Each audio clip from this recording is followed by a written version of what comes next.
Hii ni taarifa kuhusu yanayomsibu na kukamatwa kwa mwanadada Mange Kimambi.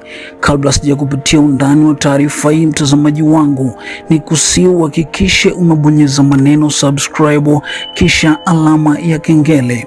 Mezani mwetu tupo na taarifa kuhusu yale yanayomsibu mwanadada Mange Kimambi, ambaye huyu amekuwa akijiita mwanaharakati wa kutetea haki za raia na kufichua ufisadi ndani ya taifa alilozaliwa, yaani Tanzania, huku kwa upande mmoja akiungwa mkono na baadhi ya wafuasi wengi kwenye mitandao ya kijamii wakisema analisaidia taifa na kuibua ya gizani, lakini vile vile wako wasiomwamini wakisema mpango wake ni kuvuruga taifa, kuleta machafuko, ama anatumika na mataifa fulani kwa ajili ya kuchafua Tanzania na kuvuruga amani, sababu mwanadada huyu ni Mtanzania lakini anaishi Marekani miaka mingi sasa. Kwenye kurejea madarakani kwa awamu hii ya pili ya Rais Samia, moja kwa moja serikali ilionyesha nia ya kumshtaki na kumkamata Mange Kimambi, ambaye mara nyingi amekuwa mkosoaji mkubwa wa serikali hasa hii ya Rais Samia. Tukumbuke siku ya uchaguzi Oktoba 29, Mange na wanaharakati wengine walihamasisha maandamano ya nchi nzima wakidai kupinga mfumo mbaya wa serikali, kutaka haki, katiba mpya na chaguzi huru, kitu ambacho kilisababisha ghasia, vijana wengi kuingia barabarani na kutokea machafuko, vurugu na vifo pia. Baada ya Rais Samia kuingia madarakani, alianza kwa kumteua mwanasheria mkuu mpya wa serikali, ndugu Hamza Johari, ambaye baada ya kuapishwa tu aliongea na maafisa wa ofisi yake na kusema moja kwa moja kati ya majukumu aliyokabidhiwa ni kumkamata au kumdhibiti Mange Kimambi, huku akisema haiwezekani mwanadada mmoja yuko nje ya nchi alafu anawaambia Watanzania wafanye hivi na wao wanafanya. Akasisitiza hii ni lazima tumkamate. Tumsikilize hapa. Haiwezekani mtu mmoja amekaa nje ya Jamhuri ya Muungano wa Tanzania, dada tu. Hata ukimwangalia pia rais yake anawaambia watu wakafanya hivyo na wanaenda kufanya kweli, alafu imetokea anaanza kutamba, anasema bado nitakuja kivingine, lazima tumkamate. Mimi nakwambia DPP, huyu lazima tumkamate. Tuangalie kama tuna extradition agreement with the United States, tuangalie tu, tutafikiri tu, lakini hawezi yule kututambia kwa kiwango hicho. Yani ana admit kwamba hicho yeye ameinjinia kukifanya na bado atafanya zaidi. Sasa sisi tunamwachaje? Hamza Johari alitamka kuwa ikiwezekana watatumia extradition agreement, ambapo kwa wasiojua maana hili neno extradition agreement ni makubaliano ya kimataifa ya kupeana wahalifu.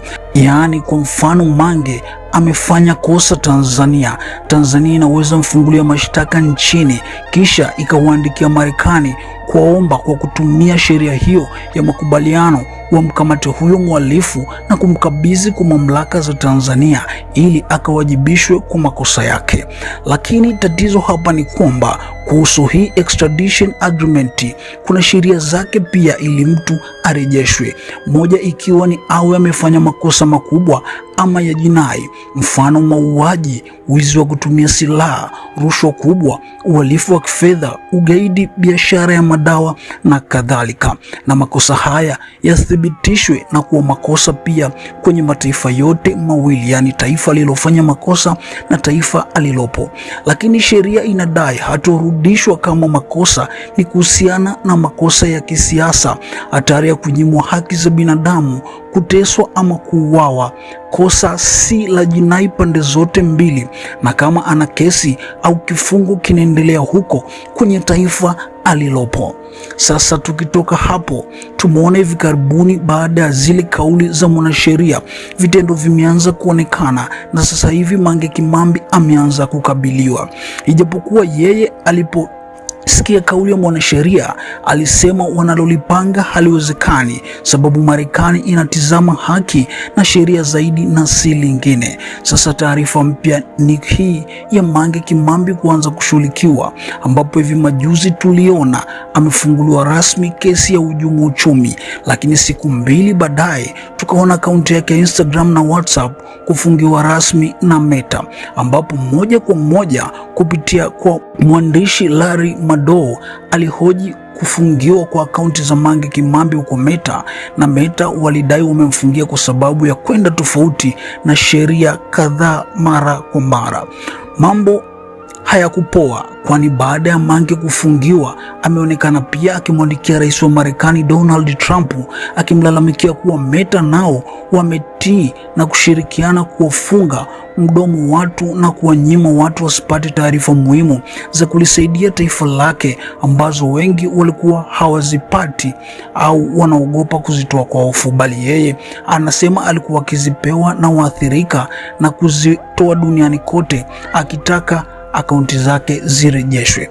Lakini tukienda kwenye upande wa kesi ni kwamba hivi majuzi kesi ya uhujumu uchumi inayomkabili Mange Kimambi baada ya kufunguliwa dhidi ya Jamhuri iliweza kupigwa tarehe hadi Januari 28, ambapo tukimnukuu wakili msomi na mkubwa nchini Madeleka juu ya kesi hii, yeye aliposti taarifa za kesi hii kusogezwa mbele mpaka Januari 28 na kuandika, na mnukuu wakili Madeleka: kwa utamaduni wa kesi za uhujumu uchumi ambao ni kukomoa, maana ya ahirisho hili ni kwamba Mange Kimambi ataendelea kusota rumande hadi tarehe 28 Januari 2026. Kisha akaandika free Mange Kimambi, huku akiweka emoji za kucheka, kitu ambacho kiliwashangaza wengi, kwani Mange Kimambi bado hajakamatwa na yuko Marekani, ijapokuwa kesi yake inaendelea kule Tanzania.